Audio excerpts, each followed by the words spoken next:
this video we're going to have a look at addition and subtraction of fractions. A positive proper fraction has a value between 0 and 1, where the numerator is smaller than the denominator. For example, 2/7 is a proper fraction. A mixed numeral has a whole number plus a proper fraction. For example, 1 and 2/5.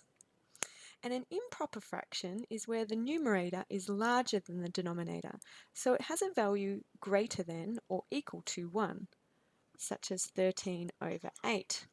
At this level, improper fractions should be written as mixed numerals with the fraction part in simplest form. So 13/8 would simplify to a mixed numeral of 1 and 5/8. To add and subtract fractions, the denominators must be the same.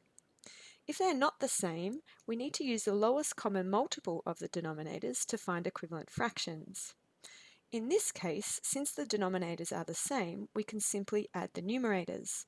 3 plus 7 is 10/4, and simplifying to a mixed numeral of 2 and 1/2 with the fraction part in simplest form.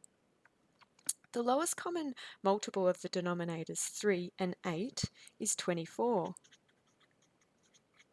Finding equivalent fractions, 2/3 is 16/24. Taking away equivalent fraction 15/24, leaving 1/24. When adding mixed numerals, we can add the whole numbers together, and we have to make the fraction part with the same common denominator. So the lowest common denominator of 9 and 6 is 18. Rewriting this, I'm going to put the fraction, the whole part first. We've got 2 plus 1 plus 5/9 equivalent to 18th is 10/18, and 5/6 equivalent to 18th is 15/18.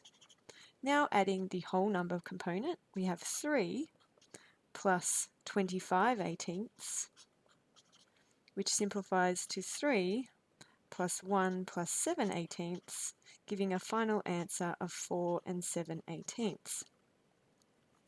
Subtraction of mixed numerals can be a little trickier, especially when the first part of the fraction, the fractional part, is smaller than the second. In this case, 3/8 is smaller than 5/6. So what we can do is we can split this first fraction and write it as 4 plus 1 and 3/8 minus 3 minus 5/6. Converting this to an improper fraction, we have 4 plus 11/8 minus 3 minus 5/6. Now the lowest common multiple of the denominators 8 and 6 is 24. Subtracting the whole number parts, 4 take away 3 will leave 1, plus 11/8 equivalent fraction 33/24, minus 5/6 equivalent fractions 20/24. We finally get 1 and 13/24. Alternatively, in this question, we could have converted the mixed numerals to improper fractions, but it is good to avoid working with such large numerators.